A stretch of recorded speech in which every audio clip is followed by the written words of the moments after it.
Are you playing? You're. I don't know. Oh. Okay. Okay, shall we start, everybody? Here's my lift. What? What? Yeah. What did you want to say? Oh, Sam? We started. So, welcome to this session celebrating the life and work of the founder of Peace Education, Professor Betty Reardon, mentor and inspiration to many of us in this room and dear friend. I wish she was here with us. Our first speaker will be Dale Snowart from University of Toledo, Ohio, and take it away. You have 15 minutes. Tell me when to start timing. Good morning.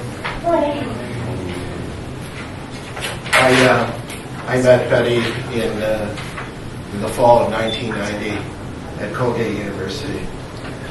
It's kind of a funny story because I had finished my doctorate, and that summer, the summer before that fall, I read Betty's Comprehensive Peace Education, her book, and I thought, wow, this is very interesting.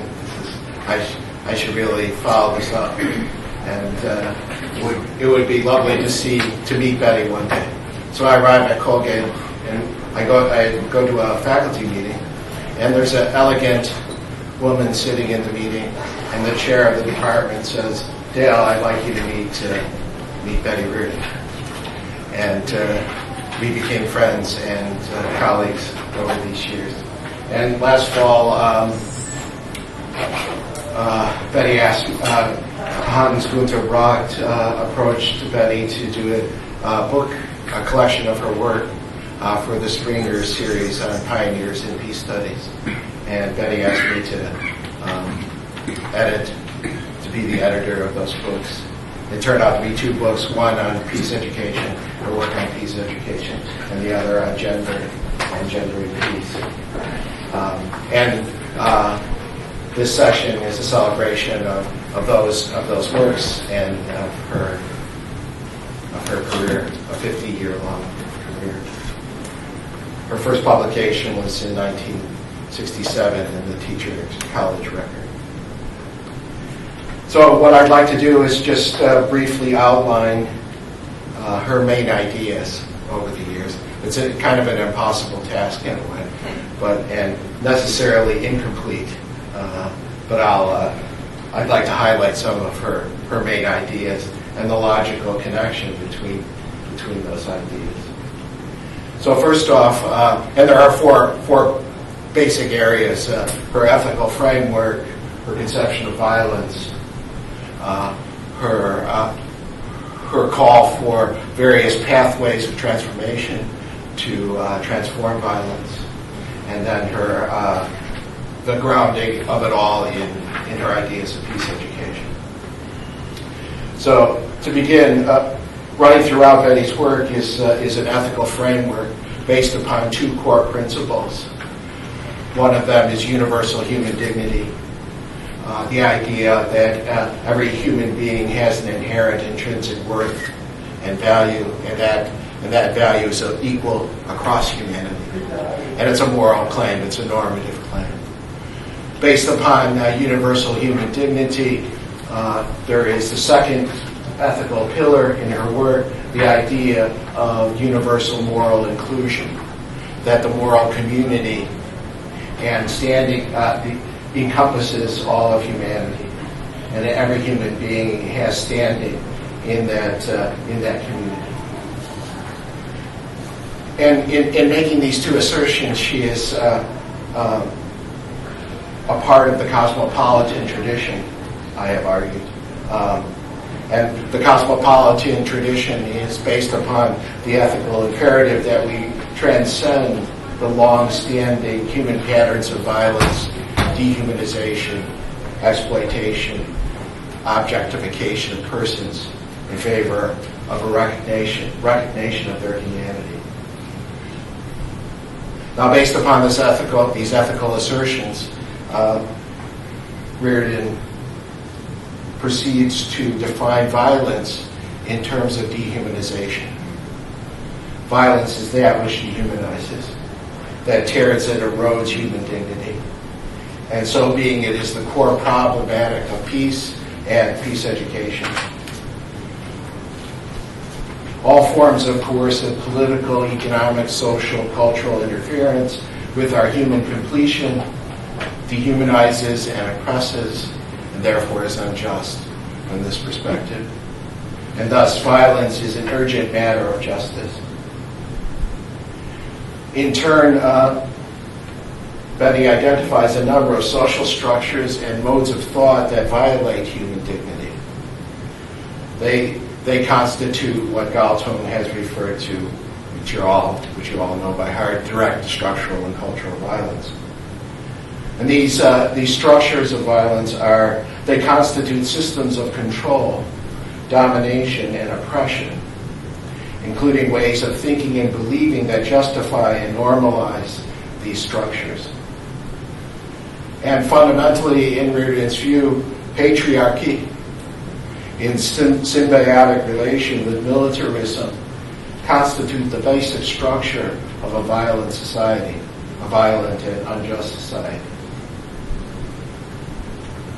Reardon conceives patriarchy as a social, political, and economic system of control and domination, structured in terms of a hierarchy of human relationships and value that is based in socially constructed gender differentiation. Patriarchy constitutes for Reardon the paradigmatic case of inequality and injustice. She maintains that it is the basis of all forms of social injustice, really the basis of all forms of violence. So unequal, hierarchical, and exclusionary gender differentiation serves as both the structuring element of the patriarchal system and as the basis of its ideological justification. Patriarchy therefore functions as a potent form of cultural violence. And it is value-based. It is grounded in a value bifurcation between negative and positive masculine and feminine values. Reardon goes on to explore the related psychological underpinnings of patriarchy, ultimately rooted in fear and projection deep within the human psyche. Socially constructed gender differences are internalized early on in the psyche, and they form psychic constructs that shape perceptions of difference in terms of otherness. And that otherness is then transformed into fear of the other. Coupled with a strong tendency, the human tendency to project onto others what we are ashamed of and fear within ourselves, these internal psychological dynamics reinforce the structural and ideological formation of patriarchy. It is the deep, fear-based psychological dynamics that in fact underpin this symbiotic relationship between patriarchy and the war system, according to Reardon. Well, to continue, one of Reardon's great insights is that she identified a symbiotic relationship between patriarchy and the war system, sexism and the war system. That's fundamental to her perspective. That they are interrelated and interdependent manifestations of a general problem of social violence. And this is based upon the idea that entailed in the hierarchical structure of patriarchy and its bifurcated values and psychic dynamics is the perceived need, in part generated by the fear of the other, to maintain a constant systematic threat of coercive force in order to maintain control and domination. The credibility of this threat requires monopoly control of the means and use of violence. And political sovereignty is defined systematically in terms of this control, at least in the modern era. And this is most strikingly visible in the theory of international political realism, which conceives the international order as a disorder, as an anarchy devoid of morality, of ethics, wherein only a negative peace can be achieved through the balance of power.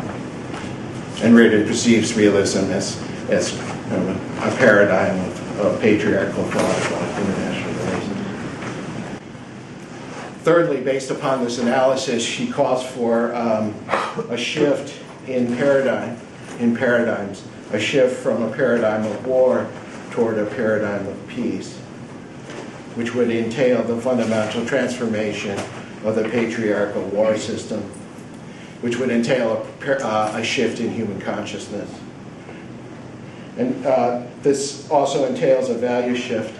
And in the beginning of her work, she bases that value shift on world order values early on. In subsequent work and throughout most of her thinking about a value shift, she articulates that shift in terms of a human rights framework. Reardon suggests that the human rights principles constitute an ethic of human dignity and thus a counterpoint to violence, and that human rights function as tools for the realization of the conditions necessary to human dignity. Reardon conceives peace in terms of the realization of human rights and duties. She writes, a sustainable world peace can only be assured through the universal actualization of human dignity. And therefore, human rights are the ethical core of peace and the ethical core of peace education. They are integral, not complementary, but integral to the idea of peace and peace education. And peace is a fundamental human right from this perspective. Then she identifies what I refer to as pathways of transformation. And there are 4 basic pathways of transformation. One is the general adoption of a feminist cosmopolitan perspective, including a human rights framework. Secondly, a fundamental change in values, which includes the widespread inclusion of feminist values into all levels of society, including the public domain and government.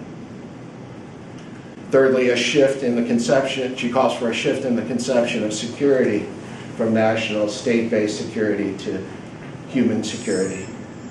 And fourth, she calls for a widespread increase in the reflective capacity of citizens, ensuring their political efficacy.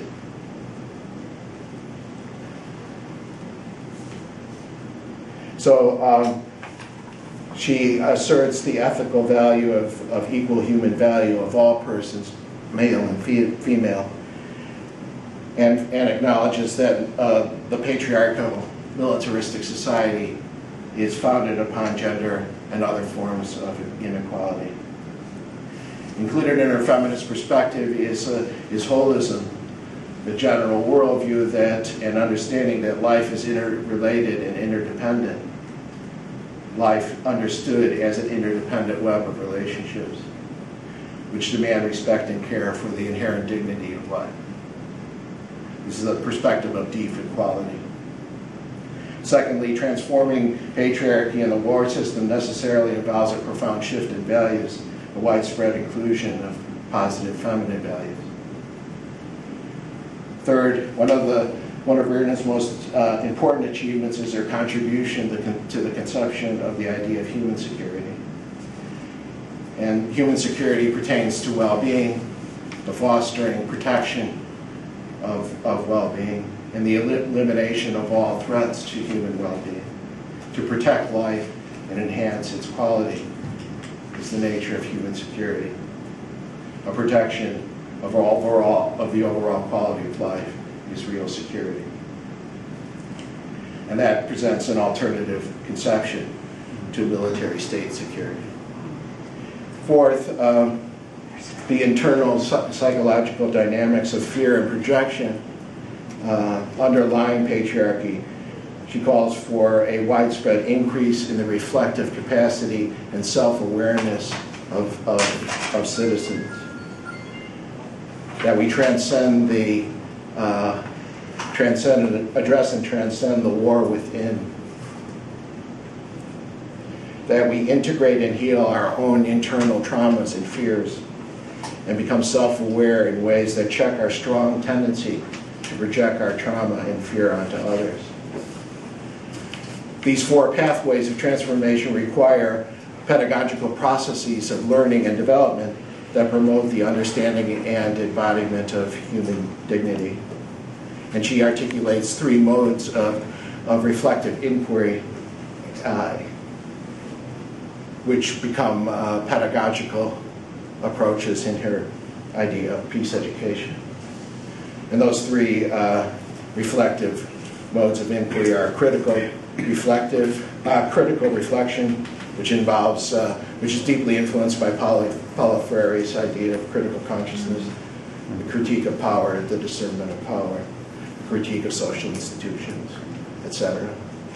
Secondly, she calls for a kind of ethical reflection, which addresses a normative type of reflection, which addresses justice and injustice, structural and cultural violence, guided by human rights framework.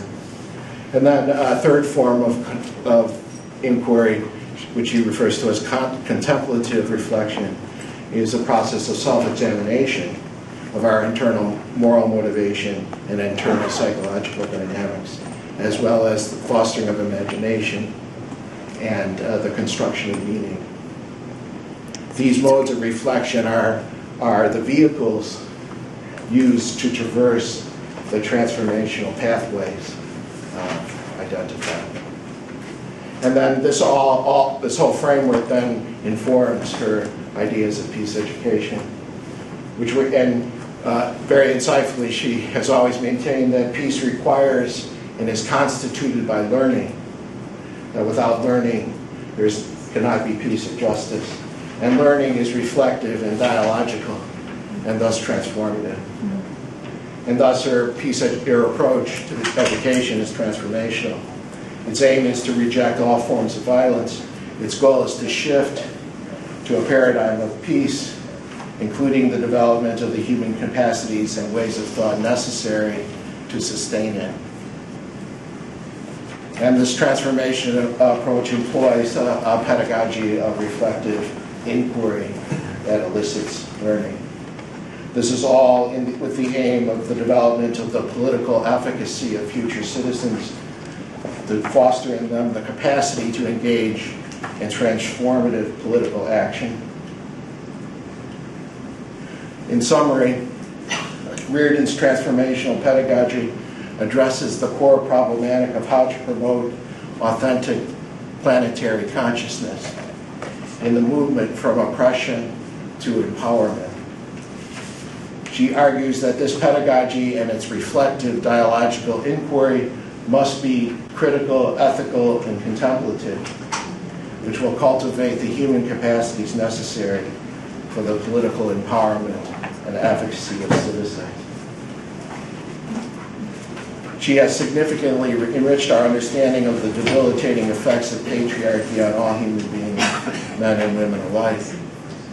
Her deep insight into the symbiotic relationship between patriarchy and militarism has transformed our understanding of war, peace, and justice. Betty is a true pioneer, blazing all kinds of trails to advance. She's completely devoted her life to the advancement of humankind and other living beings. And she's a great inspiration to me and to many others. Thank you.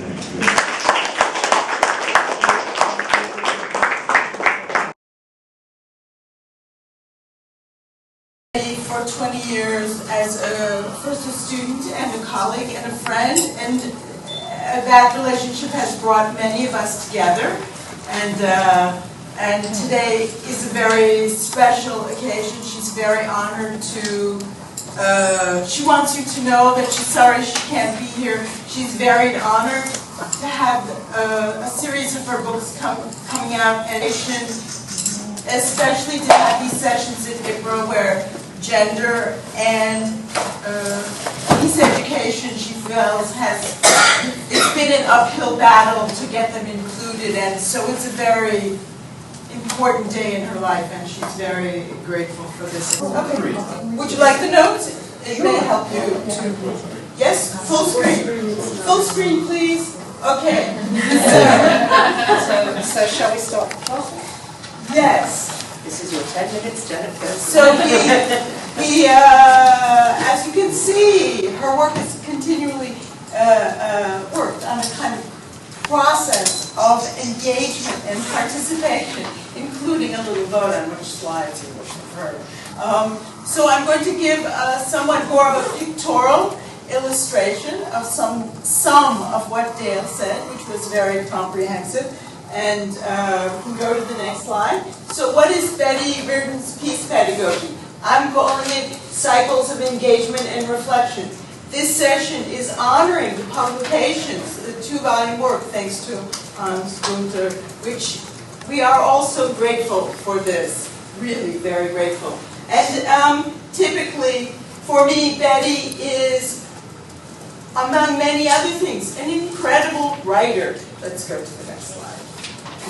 So what's this cycles of engagement? First of all, let me say that Betty says, according to her biography in the University of Toledo, Betty Reardon archives of her paper, it says, what intrigued and drove Reardon was an interest in war, not as an isolated eruption in human affairs, but as a social system justified by a particular way of thinking.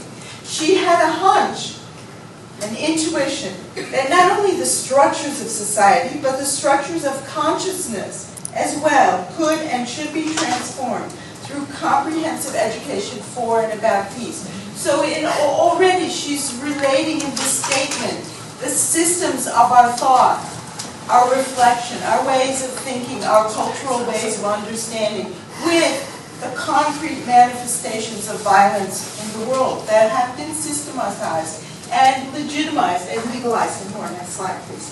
So, Dale mentioned reflective inquiry. Here's a kind of picture of it, but I would like to say that yes, I'm good, a dancer, so. So I'd like to say that it's a dynamic set of processes where we learn to move. We look at the historic context, the historic issues, the way the problems are formed and expressed. And then through Betty's, I would say this is a methodology that integrates, instead of separating research from education and active political participation, it integrates them. Because on all those 3 levels, we can look at these, first of all, the historical context, what's happening, who are we and on what level are we participating and engaging, politically engaging as citizens. And then there's the moral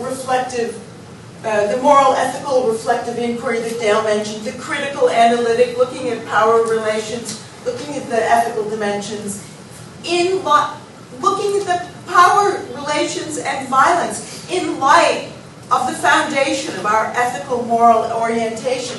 And the contemplative, as Dale said, is the imaginative, the personal integration, the personal reflection. And I also see this as the reflecting on the whole process. So, considering again how to develop for strategies for re-engagement, for reconsidering the frameworks as we look at how things are manifested again in our current context. Next slide, please. So that's abstract. Here's a more concrete version. If you look, the problematic, and we use the word problematic to separate the problems of peace like something we could be solved. Like maybe it's difficult but we did somehow manage to be together in the same room. It's maybe not the ideal problem solving, but many problems of war violence against women was the concrete orientation she framed her work in. In this setting, is this a problem to be solved? No, a problematic that's ongoing, that requires continual attention. So we call it a problematic, just to separate from problem solving, which is also a part of it. Then, in her formulation, she uses the ethical and moral promissory notes, the promises for peace and justice in the UN Charter, the peace statements, in the human rights declarations, and in their concrete manifestations in law. So we get the principles and a sort of promissory note for accountability embodied in the actual concrete documents. And then her book, for example, a seminal point of transformation is Sexism in the War System, in which she sees how these are integrated, and many of us in the room have been highly influenced by this. But it's not enough to just simply critically analyze the problems of power relationships, because we must, so this is, first came out in the 1980s and was reissued in 1996, but this one, Educating for a Culture of Peace in a Gender Perspective. How do we integrate that into the processes and practices of how we learn and educate and move ahead? And I like these words, you know, cultivating, generating, educating. They're process words as opposed to institutionalized words. Okay. So, in her framework, now Dale said one version. What? Okay. The framework has evolved from women's human rights to violence against women to militarism and gender violence to the most recent book before yours is the Gender Imperative in Human Security. Next slide. And she goes through 3 general processes. You may recognize many of the people that she's learned from, who I will not go on to the next slide, name. But, for example, formulating the problematic is always grounded in real world issues, in interacting with people who tell us and describe to us what's happening on the ground. Next slide. Formulating the problematic, cultivating multiple, complementary, and reciprocal, interactive perspectives and experiences to formulate the we. Who are we? Violence against whom? So you can see people from all continents here who we work with. Then, the third, generating concrete instrumental projects, forms, instruments, for use for further actions. So you see, I want to point out, Hans, for your next series, there's Morton Deutsch, and here's, in other words, here is a bunch of other pioneers that continue, like in this room today, are gathered together. Next slide, please. And, okay, so for example, I won't even name these courses, but in this period from 96 to 2001, when I was a student, we reached this whole scope of courses reflecting each of these reflective dimensions that I said before. And I want to highlight this, Apprenticeship in Global Civil Society. Next slide, please. In which, this is, for example, how it evolved. There's Cora Weiss and Maddie. So, having gone to Beijing and participated in the Beijing UN Shadow Conference for Women, in which a document was generated, which then working groups came forth. We participated in the Violence Against Women in Armed Conflict working group at the UN, in the NGO community, lobbying the member states. Then we also participated in Conference on the Status of Women and thinking and shadow reports of the Conference on the Elimination of All Forms of Discrimination of Women, in particular supporting the work of the Women's Caucus and Gender Justice, which lobbied for the International Criminal Court, including violence against women as war, as crimes against humanity. Rape and war was left out before that. Okay, then, the United States said no more shadow conferences, no more UN conferences. So some very pioneer, incredible people we know, like Cora Weiss, said, well, let's have civil society conference, and we'll invite the nation states, and we'll invite UN. And she did. In this was generated another document, 50 actions from people around the world, which we, so again in this room, we group and regroup. Ursula and Bernadette, we had the privilege to be in this working group called, which you'll explain more about, Women's International Network for Gender and Human Security, in which we theorized human security, but we also presented. We worked together, we had PrepCom meetings of our own, we worked together, and so we had created a new little forum, a working group. And, okay. Last, two more things. The global campaign for peace education was launched from this, in which, this is really the end, and then just a picture. Learning to abolish war, teaching for a culture of peace, was taking documents and the human security learning here, and making a working group with students, with other activists and educators, to make this document. So I just want to show that you could group Betty's books. I've said the same thing 3 or 4 times over and over again. You could group her books along the dimensions of the moral, ethical, of course her books are not that simple, the moral, ethical dimensions of reflective inquiry and action, the political, analytic, and the contemplative, ruminative, in which now we have, through your volumes, a reformulation of this history of her work through another comprehensive piece education, educating for global responsibility, and here's the new version. Just one more slide. Thank you, Betty.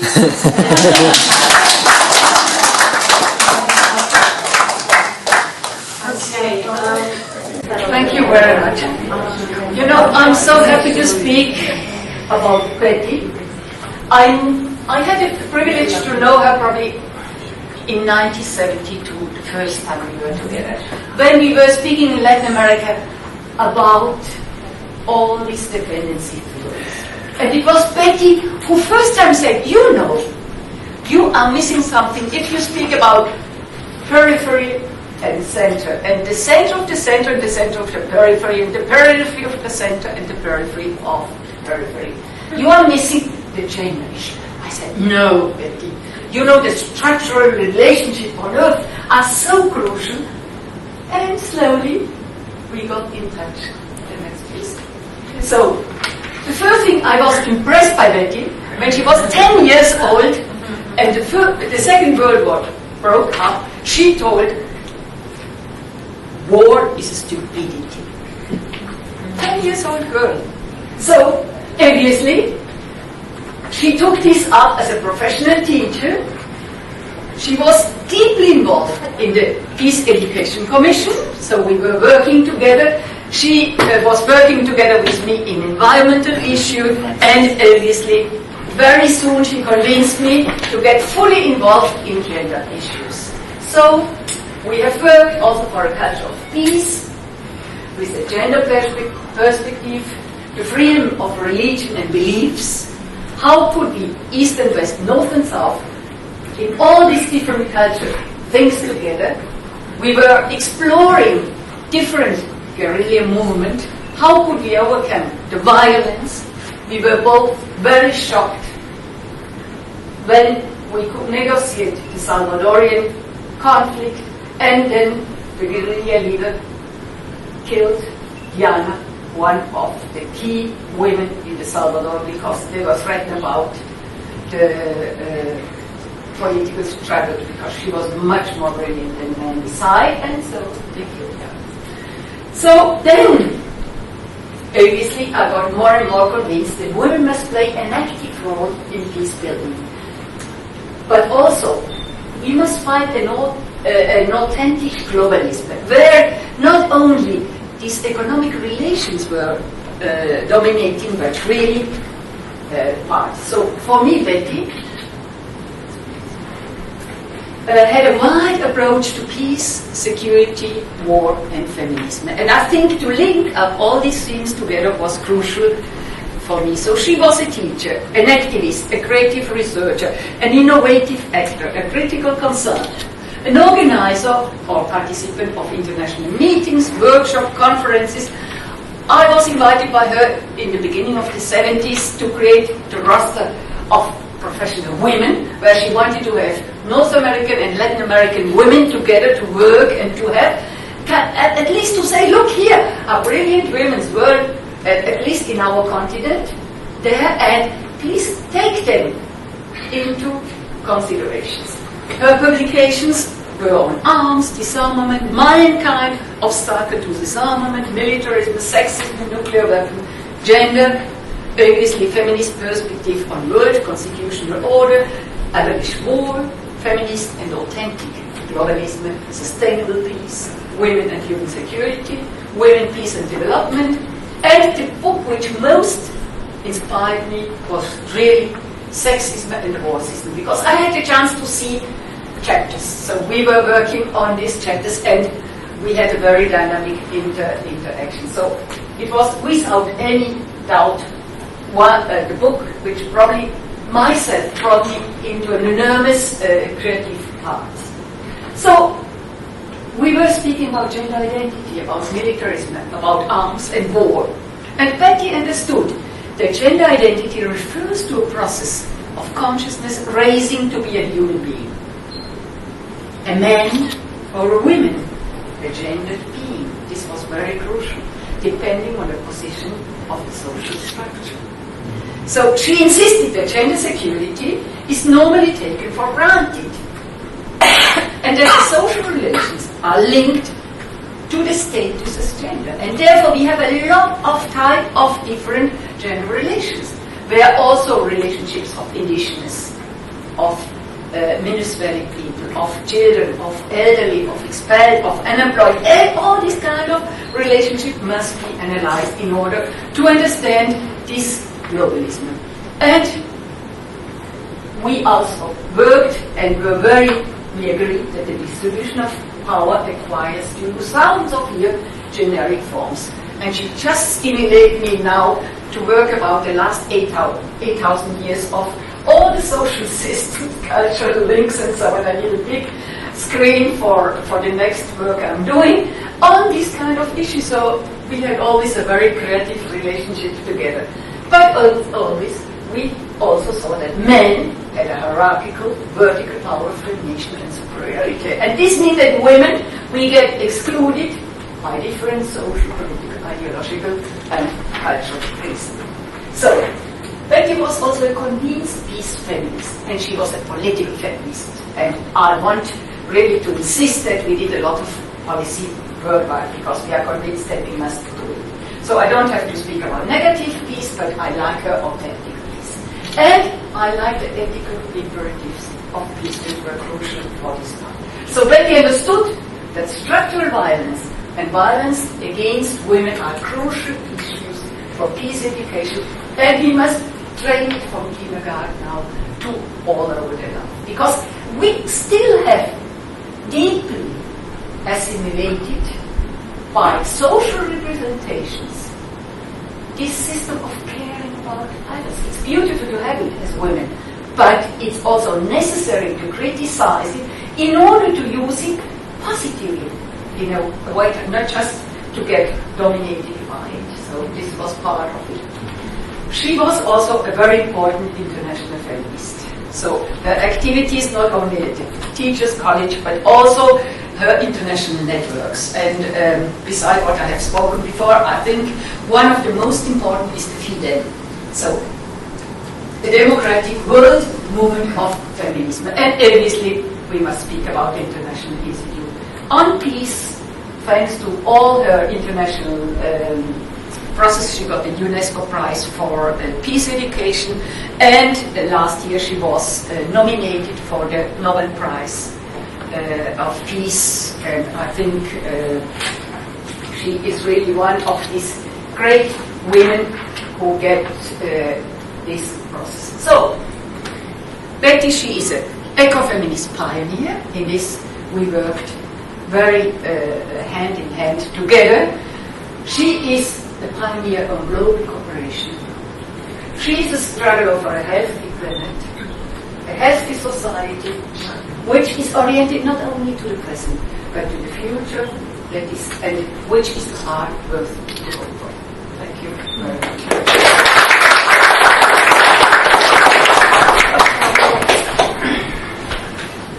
Okay. Thank you very much. I will talk freely because it will take a while. No, you only have 5 minutes. I'm very sorry. Let me say, as the editor of the series of Pioneers in Science and Practice, the goal is to honor the lifelong achievements of extraordinary people.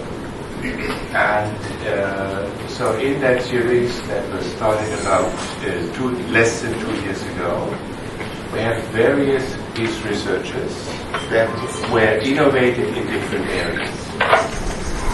So I was very delighted that as the first woman, I could include 2 books by Betty Reardon. At first it was considered to be one. The first is close to publication. It will be out in September. The second, on key texts in gender and peace, has just been submitted prior to this event.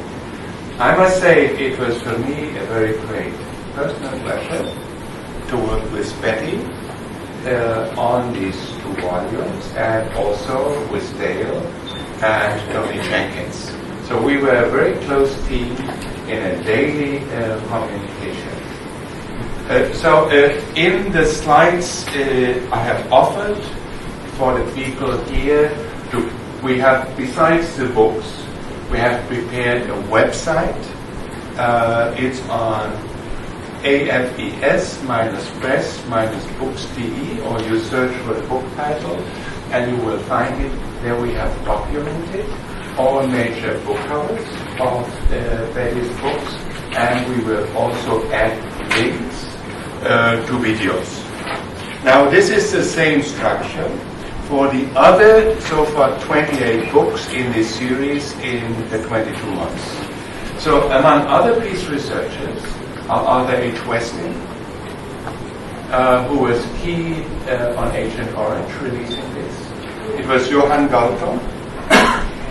As a pioneer in peace research, it was our former Secretary General Ted Altrip, on whom we just published 3 books prior, before he passed away. These were his last 3 books. And so the series focus is not solely on peace research, it's on science and practice. And so we have also innovative practitioners. One book that is in preparation and a discussion is on the Nobel Peace Laureate Jane Addams from the 1930s. It's probably forgotten in many parts of the world. So I was very pleased that we will publish this book next year. And the second is we will also have from Naresh Datish as editor a book on Mahatma Gandhi. And I'm in discussion now with various editors on books on Kinsey Wright, on John W. Burton, on Bernd Röhrlich and Adam Pearl, on Morton Deutsch on his 95th birthday in January. I hope the book will be out. On Herb Kalman, on Ron Fisher, on Alice and Kenneth Boulding, Peter Kletich and Peter Wallenstein, and many others to come. Now, let me just say, how many minutes do I have there? You have 1 minute and 30 seconds. Okay. Now, on the publication, it's a little bit different than many others. It's with the biggest scientific publisher globally, Springer.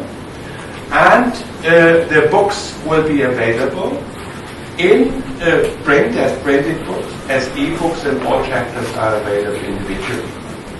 But one component of it is that 4,500 universities globally that subscribe to one book package. All the readers in those universities, all students, all faculty members can download the ebooks for free. So this is, let's say, the positive component. Otherwise, the prices are not so cheap. I have no influence on this. But this gives all of you an opportunity.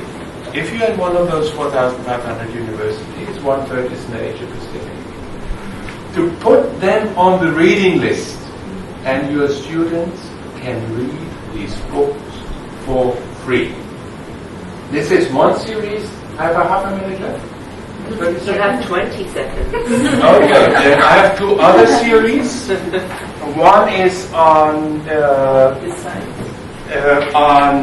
environment, security, development, and peace, where we have published from the Ecology and Peace Commission selected peer-reviewed texts, and we have a big series on also on human, environment, security, and peace. And the last volume is by also scholars from the South, Kandan Drong, Des Gasper. This is available as an open access book.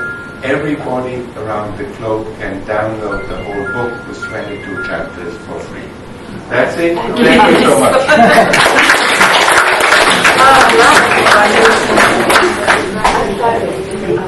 The Organization and the United Nations will estimate that 1 billion women And gender security, Becky Reardon is the Thank you, Tina. I'm South African, as many of you know, a generation younger than Ursula and some people in the room, and perhaps a little bit older than yet others, as time is fluid. So I only became intimate with Betty in the 1990s, but she moves me still to this day greatly. In South Africa in the 70s, when I was only a tiny, tiny thing, a man was murdered and tortured called Steve Bantu Biko. He said that the most potent weapon in the hands of the oppressor is the mind of the oppressed. And this for me is in relation to what some of us call decolonizing indigenous methodologies, of which Betty is extraordinarily supportive. And we're all familiar with the song by Bob Marley, but none but ourselves can free our minds. So the critical part of any work that I engage in with self and others is around the ways in which we think and use our mindsets. So just to give you a little bit of background, because many of you may either not know me or the origins of the panel. I'm the co-convener of the Global Political Economy Commission since 2000 with some of the greats of IPRA. And for the last few years, I've been co-convening it with Kazimira Mondi. And I visited Toledo, where I met with Dale for the first time, a wonderful man. And he had proposed a panel on Betty because we've written a series published by HUDS. And so it was really Dale's work, and then I began consulting with others and putting us involved, and eventually Tina chaired. So my commission has had a long history of collaborating and working with other commissions and other peoples, and we wish to continue doing that. But in Betty's extraordinary spirit of humility and generosity, and it's so critical that we always walk up talk, as we talk about all manner of wonderful things, but sometimes it's very difficult and pressure to practice that. So if people wish to collaborate with us, they will know that we are very friendly in regard to collaboration. Now, when Barry Buzan spoke about security as an underdeveloped and contested concept, because it is indeed, if we only look at one aspect which Betty had looked at many years ago already, the idea of boundaries or national boundaries, and these, especially in places like Africa, but even on the boundaries of Russia and very many islands that are always under dispute, the colonial, that boundaries are colonial legacies, and even the notion of sovereignty in and of itself is so variously contested. And so the question for me is always, where does my border end, and where does your border begin? And that leads me to the question about, is the home safe? Are streets safe? And who is it safe for? Does it include women, migrants, and a great many other people? And so when we're talking about negative peace as the absence of war, or we're talking about positive peace as including justice, do we examine it in this particular way, where we examine the public and the private, and do we look at things in regard to who controls and dominates discourses, who controls and dominates spaces, and for whom are things safe and secure, and who is excluded from that?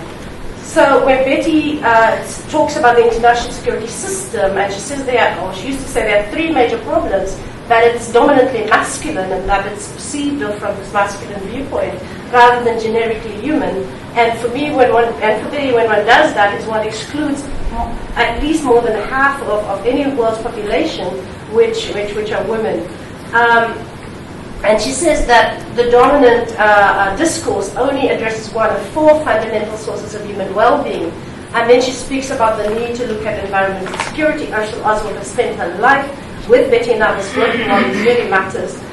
Basic needs like food and shelter. This applies to a great many of us, where my country continuously says, well, what a beautiful constitution we have that I am now working hard at enshrining and ensuring, but at the same time people live under the most horrific conditions. The notion of dignity and identity is so particular to a great many countries where people for various reasons cannot exercise their basic humanity.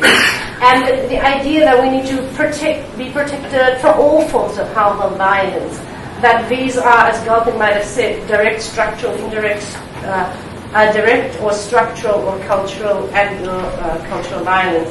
So when we're talking about the human security paradigm, we usually say that it tries to address critical questions about who is secure. And when we're asking who is secure, we need to ask who is not secure. And then we need to ask whose interests are served constantly and critically. How is security constructed? How does it include people, women, marginalized peoples, like indigenous peoples, even here in Europe, the Sami or Scandinavians? How about the Roma or the so-called gypsies? I speak with my esteemed colleagues in various countries across Europe, and they speak of gypsies in similar ways that we black people were spoken of under apartheid. And indeed homosexuals in Russia, Uganda, you name it. The World Health Organization and the United Nations estimate that 1 billion women have experienced sexual violence. What does 1 billion mean? A lot of zeros. How many zeros are there? No, that's a million. 9 zeros. That's a lot of zeros. And what's 1 billion? They say that it is 1/3 of all women. So 1 in 3 women have been sexually violated. 1, 2, 3, Janet, that means you, and so on. And apparently India used to have, but it's now exceeded that 1 billion. The entire population of India used to be 1 billion, but every day more people are born, so within 1 second it's going to be more and another second more in India. But a whole subcontinent of India, that if one could just look at that in terms of the size of it, because it's so massive. And if we look at least 50 to 52% is modestly estimated of all populations are women, then we need to really ask, what then is violence? What then is conflict? What is war? Who are the combatants? Who are the perpetrators? Who are the victims? Where is the battlefield? It's our bodies, it's our consciousness. And we need to keep that in mind when we're talking about security. So then, there's a story that happened earlier this year, just before I went to this at Dale and others at Toledo University, where a Buddhist story was said that when confronting a very vexing problem, a troubling situation, do I go for compassion? Do I go for justice? What would you do? Compassion or justice? Many Buddhists, like Stephen Batchelor, he says about ethical integrity is about compassion. Yet others say, when I was growing up as a very radical, very militant activist, that it is about justice. Indeed, the thing is that there is a marriage, there should be a bringing together of both compassion and justice. And therein lies the rub in our work. My body, my consciousness, and the wedding together of both justice and compassion. I am concluded.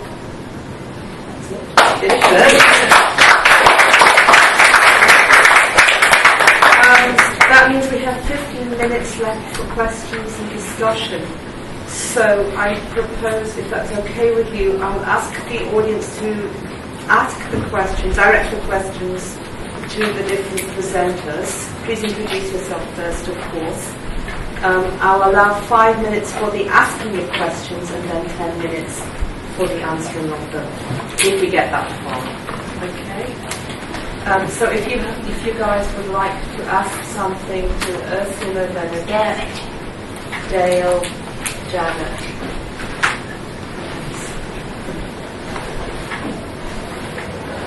Anything you'd like to ask, raise, or discuss?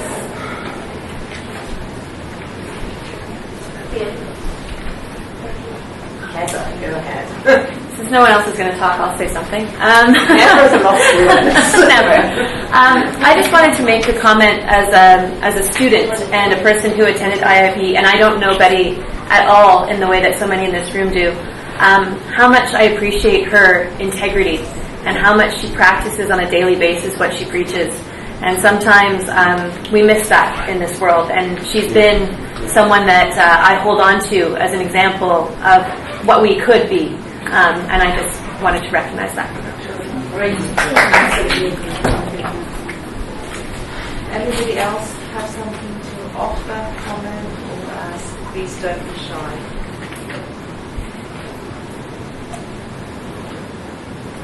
I'll just also speak very briefly. I just wanted to say, my name's Ali Shah. For many years I was a student of Betty's at with Tina, as well at the Teachers College campus in Tokyo. And I say campus, it was like 3 rooms.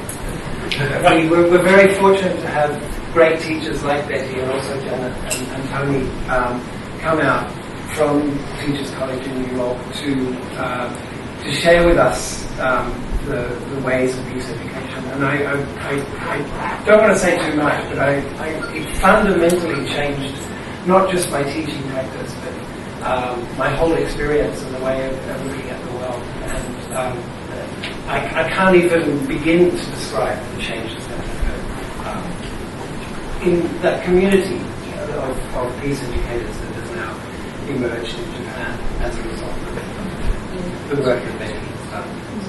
There are a few more of you here, I guess. India. And just a small comment with the question which you posed about where is the battlefield, the bodies or the consciousness. Especially, I come from India. I'm really bothered what's happening there. We have just become a country of rapes.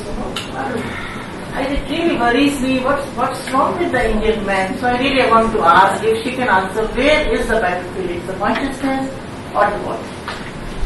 God, for me to respond for you? For me, it's a combination of everything. There's no exclusion, not the one or the other. That's why I keep asking, where is this imaginary border? There is no border. I mean, because everything is fluid. I'm sorry, I can't sit on my back to you or to turn a chair around. Make it more efficient. Turn our chairs around. If you like, to face the chair. Ursula, In the spirit of love. respond to questions. Compassion and justice. Anyone know how to turn on the lights? No. I do. You're asking big questions. Maybe find a room at once. Oh, who is God? I think that He is answer. Yes, we're ready. I think if Betty were here, and she's written extensively about this, that it's very psychological. It has to do with our consciousness and how our consciousness is constructed by our social experience. And there's a strong, within a patriarchal social system, there's a strong tendency then to internalize and construct an image of the other, and one of the basic other is the opposite gender, as someone to be feared and an object, really, to be projected on and even to be used. And so those, it's a bit of a chicken and an egg. How do you transform the social structure and how do you transform consciousness if they're both interconnected and interdependent with each other? But ultimately, I think for Betty, it's about an educational process that would transform consciousness. I actually want to pose a very, very basic question. Men and women bodies are physiologically so different that, or this is only a sociological conception that man indulges in today, which, why? What is so much of requirement? happens itself with the bodies? I mean, it's a complex question, but You I know- really want to address this. But I think we should not fall into the biological approach of gender. I think that may be very dangerous. So we must have this socio-cultural management. And you know, it's very interesting worldwide. No, just let me finish on the sentence. Worldwide, it's crucial that now there is more consciousness about rape. Before it was the same amount of rape, but nobody was speaking about it. And slowly now it's up. You know, worldwide we were very clear that each third woman is beaten on earth and each fifth is raped. Worldwide, not only in India. So this means that we may have a culture where it's stronger and where it's less. But it's all over. And this is patriarchal system of construction. And what does it mean, patriarchy?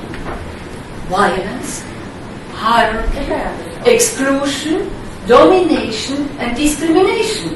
And this is the last 5,000 years. And it has to do with cultural phenomena, you know. This God, male gods, no? And I think the Greek, it's beautiful to see how a half-god, nobody, took a tool, no? The thunder and lightning, no? And then he got a super god controlling sky and earth. My God, this kind of construction shows you how, and this is embodied and culturally linked to our processes. And I think this what I like so much from Betty, that she linked up also. I think it's crucial to not get into the biological part, but to understand how this is culturally and how we can deconstruct it, because this is, for this reason I like that we want to have a future which is worth for our people. Because if you look what's going on now, we could just collapse, and poor girls, the new one. I'm so happy that they work for a different relationship in Gaza. You know, they don't say, well, everything is done. No, they did an environmental process in Gaza. And that, you know, this is hope for the future. So to add to that, Vidyaji, the Frantz Fanon, the Algerian philosopher, whatnot, spoke very clearly about the colonizer and the colonized, and the fact that both are locked in this untenable, neurotic orientation, as he called it. Neurotic, untenable, it means that it is not satisfying for either. And if we look at any relationship that is violent and hierarchical, because hierarchy is a form of violence, whether it be the Middle East or apartheid South Africa or any other situation, then we can see that neither the perpetrator nor the victim nor the fluidities between that at various times and different spaces, that it is a satisfying condition and that it needs to shift. And so for us it's very critical, for many of us, that it's both the physical, material, condition, structural stuff, as well as the notion of consciousness, and that needs to shift, and that they're interdependent, and it relates to Ursula's life's work around rediscovering things beyond such a violent single deity. I actually wanted to bring Gandhi into the discourse. Exactly. I thought if we can really fix this, if it is something is wrong with man's body, psyche and everything, then what Gandhi says, we have to address this, man, the individual, man, women both. And we have to socialize them, orient them, because by systemic changes you cannot change the situation, you know. So okay, so thank you.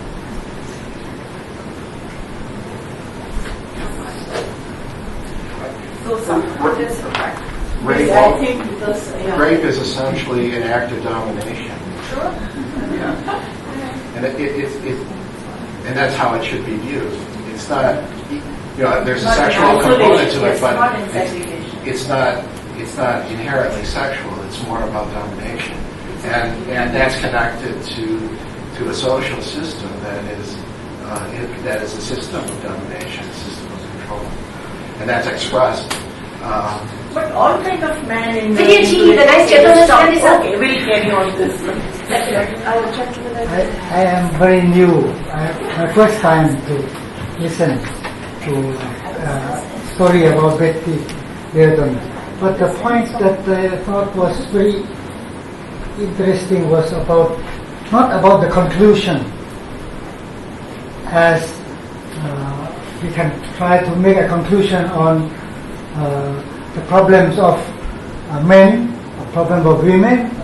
I think the issue is more about learning. And the words about global made me ask, when Bernadette speak from Africa and Ursula speak from Mexico, so what the global significance of such a person's ideas and it implies on how we learn, not about the process of learning or process of awareness. We are trapped. Even in learning, when we use the word learning, we are trapped. We are trapped by stereotypes of American, of India, of whatever. So you see, I think this is something more human. That's how I got it from what I listened. So here I think, how can we go beyond just to conclude what kind of a person is she, rather than how can this imply the global or the trans boundary. You use the word boundary. Transboundary learning can make sense in the very difficult world of today, which is even worrisome. And in that sense, I thought the real reflection of Betty through the geographical reference may help us to appreciate even more in the next phase of issues that we need to work together. Because I don't think the conclusion that men or women are the problem will not help anything. The relationships are more important, and the systems are more problematic than the one that we should. So in that sense, the system of relationship between us, our countries, our units, may need to come into that part. That's how my impression was. I would like to respond. Thank you for your comments. I think shows deep reflection.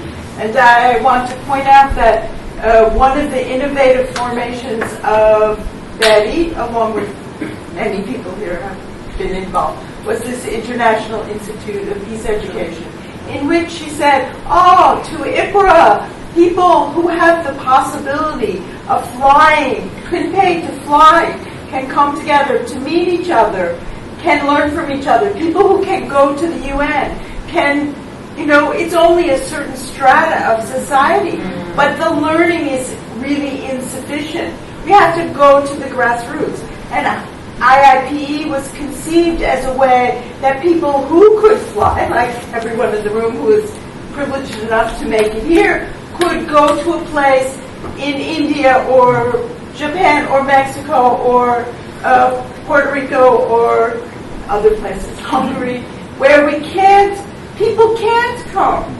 And then let's bring the educators, the people in peace education, the local people to come and participate. Because we can't know about the global. We elites who travel around are in a certain strata. We can't know without these conversations, without this learning, which must be reciprocal and complementary. And so that institute continues to go as a situation of not telling, like didactic learning. Of course, there's that too, but reflection groups and reciprocal. So all the people who present in the Great Plenary are then in the reflection groups or the workshops of everyone else who's there. So it's this kind of trying to revolve the learning always with an openness to what we don't know or what might be emerging that we have to pay attention to. Thank you for your comment. Does Linda Groff want to say something? Because you've known Betty for longer than... Well, I'm very much into holistic peace, as you know, and I think that, peace is individual. Finally, it involves every aspect of our life. And Betty was very breaking in adding the feminist, we need the ecological, the cultural, the feminist, all the different aspects, the positive, negative peace, the consciousness, it's all part of peace. And peace studies has evolved, I think, in terms of looking at all these factors, and it's a critically important thing that it has. And Betty's, we all owe her a big debt of gratitude for her contribution. Thank you. Hi, This is a non-final warm. I'm just wondering what initiatives or institutions you're most excited about in bringing peace education to people, to schools, to universities, to society, and actually bringing about that change in consciousness. What are you most, what is it that's going on that you're most excited about? I think you must start with yourself. This is the first point. And then with people who surround you. And then you start with the social group you interact with. No? We, for instance, built a peasant university. And I remember Betty always wanted to come, but she didn't feel enough healthy to come there because she wanted to get really in touch with people who are struggling in very complicated situations. How to deal with new potentials. No, then the women's group. No. For instance, pray to women, and so on. So you have, and then from the kindergarten, when the 10-old girl said, "What is stupidity?" I love this expression. This shows from, and it's, I think, each child must say, "How stupid are these people to kill one another?" No. So obviously, if we could desocialize worldwide, we make change from bottom up, because from top down we can't change it. So let us try to, and this is non-violence, this is active work for a different world. And I think there we are all involved, and this is why I'm still in it. Okay, I think Bernie wants to make an announcement. We're out of time, unfortunately. You have an announcement, please. Wait, what? Anybody else want to? Do you want to make an announcement? Yes. First off, I have flyers of one of the volumes of the Springer series if you'd like to have a flyer. I also have flyers of we started a graduate certificate program in the Foundations of Peace Education, which is all online. And I have a brochure if you'd like to, if you're interested in that, or I'd like to share that with others. Also, we're planning a possible event in New York City this fall at the UN to celebrate Betty's work and the publication of the books. If you're available, please look out for announcements for that. If you can come. Yes, this fall, probably September or October, and we'll highlight the books as well there. And there might be a fundraising event as well. And also, the University of Toledo, where I'm a professor, will this fall become the organizational home of the International Institute on Peace Education, which Janet and Tony Jenkins direct. And we are involved in a lot of initiatives at the university now. So that's a major breakthrough for me and the University of Toledo. So we hope to do great things in peace education. We have big plans, but we'll see. So anyway, and the IIPE that we talked about will be in Toledo at the University of Toledo next summer. So look out for announcements for that as well. Thank you. Can I just say that we always are looking for new partners. So it's always a complementary work.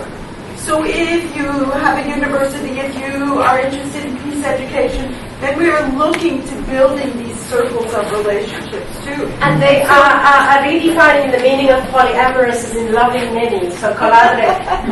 We want to thank everybody, the participants, and the chair, Tina, for their hard work during this session. There is another joint session between the same lots of commissions later this afternoon, I think it's at 4, and the room will be...